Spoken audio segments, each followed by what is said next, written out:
Megha, tell me your role. മേഘയുടെ ഇതിനകത്ത് ഞാൻ ചെയ്യുന്ന ഒരു പോലീസിന്റെ ക്യാരക്ടർ താര വിജയൻ. അതെ, സോ അതാണ് ഞാൻ ചെയ്യുന്നത്. പോലീസ് ചെയ്യുന്ന എല്ലാം ഞാൻ ചെയ്തിട്ടുണ്ട് എന്നാണ്. അതെ അതെ അതെ, നല്ല പോലീസായിട്ട് ഞാൻ. നല്ല പോലീസാണോ? അതെ അതെ. എന്താണ് ഈ നല്ല ചീത്ത എന്ന് പറഞ്ഞ വലിയൊരു ക്വസ്റ്റ്യനിലേക്ക് നമ്മൾ എന്നാ വരും. എങ്ങനത്തെ പോലീസാ? നല്ല പോലീസാ. നല്ല പോലീസാ. 26-ാം തീയതി അറിയാം. നല്ല മോശമാണ്. 26-ാം തീയതി അറിയാൻ പറ്റും. നല്ല ഈ ഒരു സിനിമ നമ്മുടെ ഓഡിയൻസിലേക്ക് പോകുമ്പോൾ അവരെന്ത് പ്രതീക്ഷിച്ചാണ് ഇത് കാണേണ്ടത്? ലൈക്ക് വാട്ട് ഇസ് എന്താണ്? എനിക്ക് തോന്നുന്നു ഒരു നല്ലൊരു ഫാമിലി ഫിലിം പ്രതീക്ഷിച്ച് വന്നാൽ എനിക്ക് തോന്നുന്നു പ്രേക്ഷകർ നിരാശപ്പെടില്ല എന്നാണ് ഞാൻ വിശ്വസിക്കുന്നത്. ഇപ്പോൾ യൂഷ്വലി നമ്മൾ സിനിമ ചെയ്യുമ്പോൾ എപ്പോഴും ഏതെങ്കിലും ഒരു റിലേഷൻഷിപ്സ് നന്നായിട്ട് വരും. ഇപ്പോൾ പറയുകയാണെങ്കിൽ അച്ഛൻ മകൻ റിലേഷൻഷിപ്പ് നന്നായിട്ട് വരും. പക്ഷേ ബാക്കി എല്ലാവരും ക്യാരക്ടേഴ്സായിട്ട് നിൽക്കുള്ളൂ. അവരുടെ റിലേഷൻഷിപ്സിന് അധികം വാല്യൂ കൊടുക്കില്ല റൈറ്റിങ്ങിൽ. പക്ഷേ ഇതിൽ എനിക്ക് തോന്നുന്നു എല്ലാ റിലേഷൻഷിപ്സിനും നന്നായിട്ട് വാല്യൂ കൊടുത്താണ് സാർ എഴുതിയിരിക്കുന്നത്. ഇത് അച്ഛൻ മകനാണെങ്കിലും ബ്രദേഴ്സ് തമ്മിലാണെങ്കിലും ഹസ്ബൻഡ് വൈഫാണെങ്കിലും പിന്നീട് അമ്മയുടെ ക്യാരക്ടർ ശക്തമായിട്ട് വരുന്നുണ്ട് സിനിമയ്ക്കകത്ത്. ഷറഫിൻ്റെ ക്യാരക്ടറാണെങ്കിലും എല്ലാ റിലേഷൻഷിപ്സും ഭയങ്കര നന്നായിട്ട് എഴുതിയിട്ടുണ്ട്. അതെനിക്ക് തോന്നുന്നു കുറേ നാൾ കഴിഞ്ഞിട്ടാണ് ഞാൻ അങ്ങനൊരു സ്ക്രിപ്റ്റിലൊക്കെ കേൾക്കുന്നത്. അത് പ്രേക്ഷകർക്ക് ഇഷ്ടപ്പെടുന്നതാണ് വിശ്വസിക്കുന്നത്. എന്താ തോന്നുന്നു? ആൾക്കാരെ കാണുമ്പം എന്തായിരിക്കും അവർ ഇതിൽ നിന്നും ഇപ്പൊ ഇതിനൊരു കൺക്ലൂഷൻ ഉണ്ടല്ലോ ഈ സിനിമയ്ക്ക്. അപ്പം അതിൽ എന്തായിരിക്കും അവർ തിരിച്ചു പോകുമ്പോ? നിവിൻ പറഞ്ഞല്ലോ, ഒരു നിവിൻ്റെ ഒരു ഇതിലുള്ളൊരു കാര്യം പറഞ്ഞു. ഇപ്പോൾ എനിക്ക് തോന്നുന്നത് വെച്ച് കഴിഞ്ഞാൽ ഇപ്പോൾ നമ്മൾ കരുതി വച്ചിരിക്കുന്ന അല്ലെങ്കിൽ ചിന്തിച്ച് വെച്ചിരിക്കുന്ന കുറേ കാര്യങ്ങൾ മനുഷ്യരെ കുറിച്ച് അതിലെല്ലാം ചിലപ്പോൾ ഒരു മാറിയിട്ടുള്ളൊരു എന്താ പറയുക, അതൊരു വീണ്ടും വിചാരങ്ങളൊക്കെ സംഭവിക്കാൻ സാധ്യതയുണ്ടെന്ന് എനിക്ക് തോന്നുന്നു. അത് ചിലപ്പോൾ നമുക്ക് ഇങ്ങനെ ഒരു ഫീലായിരിക്കും, അയ്യോ അങ്ങനെയൊക്കെ തോന്നും, അങ്ങനെ ഒരു ഫീല് വരാം അല്ലേ? അത് പൊതുവേ ഈ അത് ഒരാളോട് നമുക്ക് ചിലപ്പോൾ ഒരു ചെറിയ കണക്ട് വരാൻ ചാൻസ് ഉണ്ട്. ഒരു മനുഷ്യനോട് അതിൽ ഇത്രയും മനുഷ്യരിൽ നിന്നും ഒരു മനുഷ്യനോട്. ബട്ട് ഐ തിങ്ക് ഈ എസ്പെഷ്യലി ബിക്കോസ് പോളിറ്റിക്സ് ആണ് ബാക്ക്ഗ്രൗണ്ട്. ഈ പോളിറ്റിക്സ് എന്ന് പറഞ്ഞാൽ പൊതുവെ എല്ലാവർക്കും കുറച്ച് എല്ലാവരും നമ്മൾ പുച്ഛിക്കുന്ന, അല്ലെങ്കിൽ എനിക്ക് തോന്നിയതാ കേട്ടോ, ഈ വളരെ ഇമ്പോർട്ടൻ്റ് ആയ ഒരു സംഭവമാണ് പോളിറ്റിക്സ് ഒരു സമൂഹത്തിൽ. പക്ഷേ എന്തുകൊണ്ടോ അത് വീടുകളിലേക്ക് എത്തുമ്പം ഒന്നെങ്കിൽ വികാരം ഭയങ്കര സ്ട്രോങ് ആയിട്ടുള്ള വികാരങ്ങളാണ് പോളിറ്റിക്സ് എന്ന് പറയുമ്പം. അപ്പോൾ ആ ഒരു പോളിറ്റിക്സിൻ്റെ ഒരു ബാക്ക്ഗ്രൗണ്ടിൽ നടത്തുമ്പം ഈ പൊളിറ്റീഷ്യൻസിനെ കുറിച്ച്, റിയൽ ലൈഫ് പൊളിറ്റീഷ്യൻസിനെ കുറിച്ച് നമ്മൾ ആരും അവരുടെ പ്രൈവറ്റ് ലൈഫിനെ കുറിച്ച് ചിന്തിക്കാറില്ല. ആ പ്രൈവറ്റ് ലൈഫിലേക്കുള്ള ഒരു എത്തിനോട്ടമാണ് ഈ പ്രതിച്ഛായ എന്ന് പറയുന്നത്. ഇങ്ങനെ ആവാം, അതാണോ? 26 ഇവിടെ വേറൊരു കുട്ടി കൂടി ഇരിപ്പുണ്ടല്ലോ. ഹൂ ഇസ് ദാറ്റ് കുട്ടി? മോളുടെ പേരെന്താ? ഫൈസ. ഫൈസ. ഫൈസ ആരാ ഇതില്? ആനഗസ്റ്റിന്റെ മോനായിട്ട്. അമ്മ എവിടെ? അറിയില്ല. എനിക്കറിയില്ല അമ്മ എവിടെ പോയെന്ന് അറിയാത്ത മത്സരല്ല, ഞങ്ങളെ നോക്കിക്കോളാം. എങ്ങനെയുണ്ടായിരുന്നു മോൾക്ക് സിനിമ? ഫസ്റ്റ് ഫിലിം ആണോ? ഇല്ല. വേറെ ഏതൊക്കെ ചെയ്തിട്ടുണ്ട്? ഞാൻ ആദ്യം ചെയ്തത് അതിരന, എന്നിട്ട് പാച്ചുവൽബുധവളൊക്കെ ചെയ്തിട്ടുണ്ട്, എന്നിട്ട് റാം ചെയ്തിട്ടുണ്ട്, എന്നിട്ട് കൊണ്ടൽ ചെയ്തിട്ടുണ്ട്. പിന്നെ ഇപ്പൊ ചെയ്യുന്ന ഏതാ കഴിഞ്ഞത്? ഇത് കഴിഞ്ഞ പേരെന്താ സിനിമയുടെ? പ്രതിച്ഛായ. മീനിങ് അറിയാമോ? ഇല്ല. പ്രതിച്ഛായയുടെ മീനിങ് എന്ന് പറഞ്ഞാൽ ഇമേജ്. ഈ കണ്ണാടി നോക്കുമ്പോൾ നമ്മൾ കാണില്ലേ റിഫ്ലക്ഷൻ, അതുപോലെ. ഓക്കെ, ഈ സിനിമയിൽ ഏറ്റവും ഇഷ്ടപ്പെട്ട കാര്യം എന്തായിരുന്നു? ഇഷ്ടപ്പെട്ട ആക്ടേഴ്സാ. അതിൽ ഏറ്റവും ഫേവറേറ്റ് ഉണ്ടോ? എല്ലാരും ഒരുപോലെയാണോ ഇഷ്ടം? അവളെ പോലെ എല്ലാവരും ഒരുപോലെ ഇഷ്ടമാണ്. ഓക്കെ, ഞാൻ നേരത്തെ വൈശാഖേട്ടൻ്റെ അടുത്ത് ചോദിക്കുമായിരുന്നു. നമുക്ക് ചേട്ടൻ്റെ അടുത്തൊരു ചോദ്യം ചോദിക്കാം. ഈ സിനിമ how was it for U?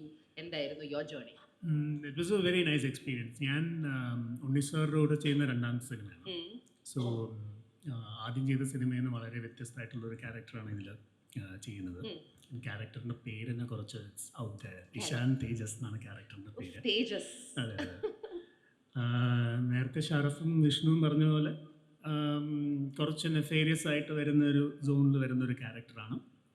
എന്നാൽ ഐ ഗെസ് അയാൾക്ക് അയാളുടേതായ ഒരു ഇൻഡിപെൻഡൻറ്റ് ജേർണി ഉണ്ട്. അത് ഈ സ്റ്റോറിയിലൊന്ന് ഓവർലാപ്പ് ചെയ്യുന്ന പോലെ വരുന്നൊരു ക്യാരക്ടറാണ്.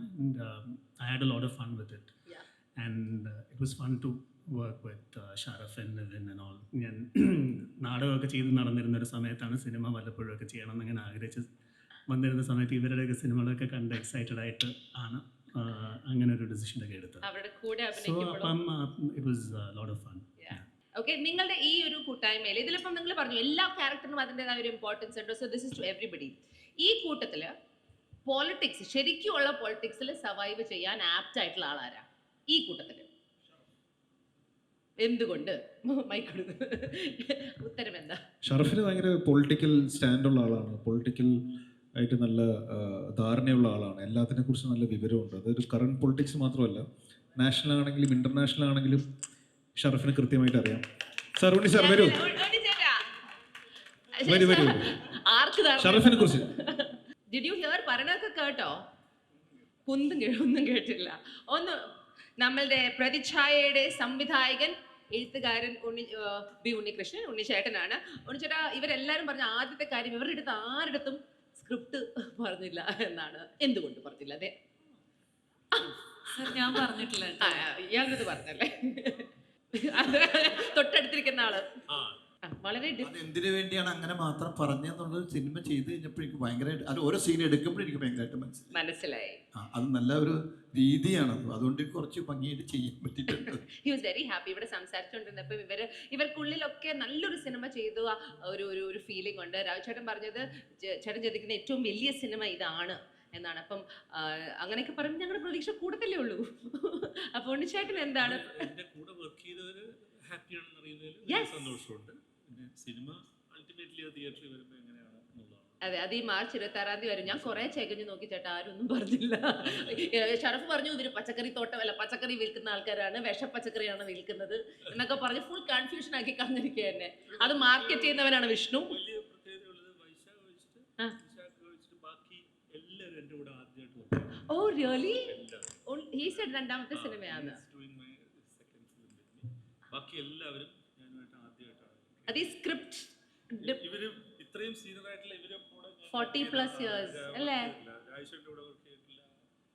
അപ്പൊ ഇത് ക്യാരക്ടർ കണ്ടു പെട്ടെന്ന് തന്നെ ഇവരാണോ മനസ്സിൽ വന്നേ? പുരുഷോത്തമൻ ആൻഡ്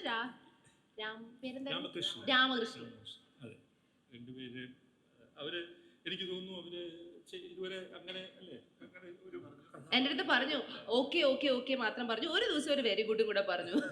അപ്പൊ ഹി വാസ് സോ ഹാപ്പി, ഭയങ്കര ഹാപ്പി ആയിരുന്നു. ഫസ്റ്റ് ടേക്കിൽ എപ്പോഴും ഇങ്ങനെ കിട്ടിക്കൊണ്ടിരിക്കുമ്പം അത് അത്രേ ഉള്ളൂ. അല്ല, അവർക്ക് വളരെ എക്സ്പീരിയൻസ് ആയിട്ടുള്ള ആക്ടേഴ്സ് അല്ലേ, അവർക്ക്. പക്ഷെ സത്യം പറയുമ്പോൾ സംസാരിക്കുമ്പോൾ അവരങ്ങനെയല്ല. ഈ സിനിമയാണ് ലൈഫിൽ ഏറ്റവും അങ്ങനെയൊക്കെ അവർ പറയുന്നത്. സോ ഐ തിങ്ക് അത്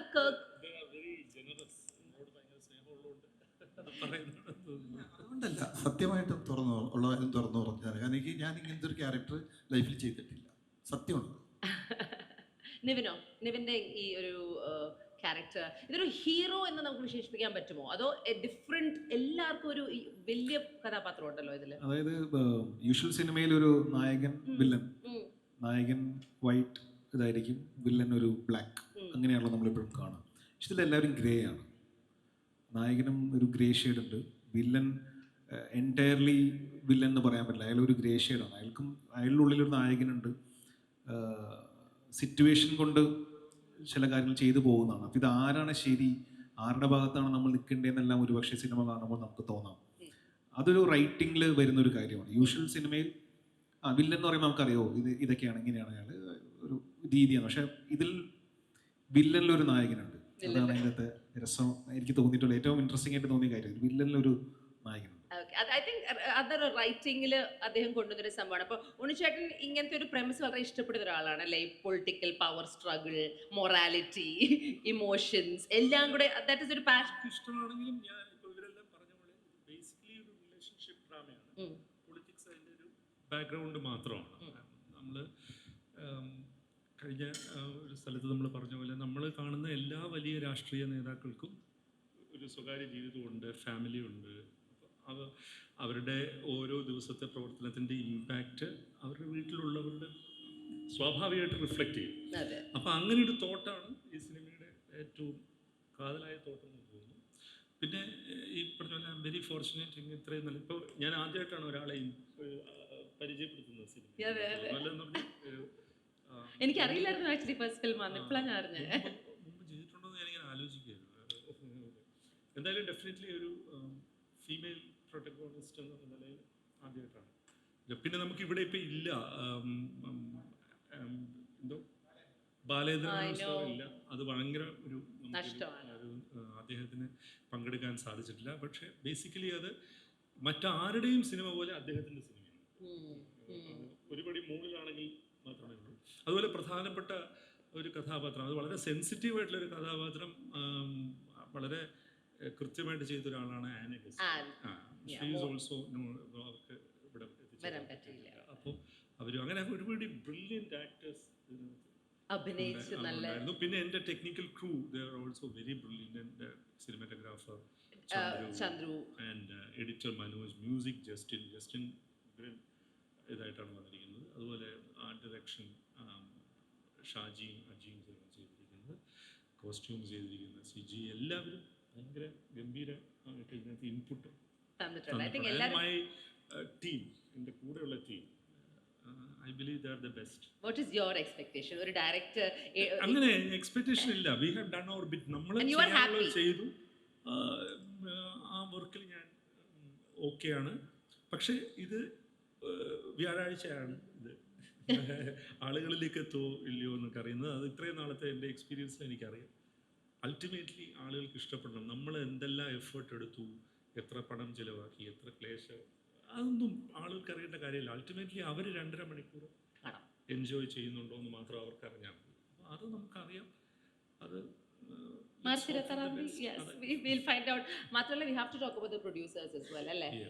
അത് ഈ പടത്തിൻ്റെ ഒരു പ്രൊഡ്യൂസറാണ് ഞാൻ. എൻ്റെ കമ്പനി ഈ പടത്തിൻ്റെ 50% പ്രൊഡ്യൂസ് ചെയ്തിട്ടുണ്ട്. പക്ഷേ very grateful to Gokulam Gopalan ചേട്ടൻ ആൻഡ് ശ്രീ ഗോകുലം മൂവീസ്. അവരാണ് കൃഷ്ണമൂർത്തി എക്സിക്യൂട്ടീവ് പ്രൊഡ്യൂസർ. അവരാണ് നമ്മളുടെ കൂടെ നിന്ന് ഇതിൻ്റെ 50% ചെയ്യുന്നത്. ഭയങ്കര ബാക്കിംഗ് ആയിരുന്നു. അവരും കൂടി ഇല്ലെങ്കിൽ, അതുപോലത്തെ ഒരു വലിയ ബാനറും കൂടി ഇല്ലെങ്കിൽ എനിക്ക് ഇത്രയും വലിയൊരു പടം പുൾ ഓഫ് ചെയ്യാൻ പറ്റില്ലായിരുന്നു. ഇത് definitely it's a big film. ഒരുപാട് ലൊക്കേഷൻസ് കവർ ചെയ്താണ്, ഇത്രയും ആർട്ടിസ്റ്റുകളുണ്ട്, ഒരുപാട് ക്രൗഡ്. ഇപ്പം ഞങ്ങൾ പറഞ്ഞു കാണുമല്ലേ, നമ്മൾ സെക്രട്ടേറിയറ്റിന് മുമ്പിൽ ഷൂട്ട് ചെയ്ത് 16,000 പേരെ വെച്ച് നമ്മൾ സെക്രട്ടേറിയറ്റിന് മുമ്പിലൊക്കെ ഷൂട്ട് ചെയ്തിട്ടുണ്ട്. അതൊക്കെ 6,000 പേരെ സെക്രട്ടേറിയറ്റിന് മുമ്പിൽ ഞങ്ങൾ ഷൂട്ട് ചെയ്തു, ഒരു രാവിലെ മുതൽ ഉച്ച വരെ. സോ അതെല്ലാം മണാലിയിലും ഷൂട്ട്സ് ഉണ്ടായിരുന്നു. നേപ്പാൾ ഷൂട്ട് ചെയ്തു ഞങ്ങൾ. മണാലി എന്നുള്ള കട്ടിയാണേ, ആരോ മണാലി എന്നാ പറഞ്ഞത്. നേപ്പാളിലൊക്കെ ഷൂട്ട് ചെയ്തു. നേപ്പാൾ ഷൂട്ട് ചെയ്തു, സെന്റ് പീറ്റേഴ്സ്ബർഗിൽ ഷൂട്ട് ചെയ്തു. എവിടെ? സെന്റ് പീറ്റേഴ്സ്ബർഗിൽ. അപ്പോൾ അങ്ങനെയുള്ള ഒരുപാട് ലൊക്കേഷൻസ് നമ്മൾ കവർ ചെയ്തതാണ്. ഇതാ 2 കുട്ടികൾ, അവരൊക്കെ നല്ല ബ്രില്യൻ്റ് ആക്ടേഴ്സ് ആണ്. കുറേ സിനിമയിൽ അഭിനയിച്ചിട്ടുണ്ട്. ഇതാണ് ഏറ്റവും പുതിയ ഫിലിം. ഭയങ്കര ഹാപ്പിയാണ് അല്ലേ? നിങ്ങളൊക്കെ ഭയങ്കര ഹാപ്പി അല്ലേ?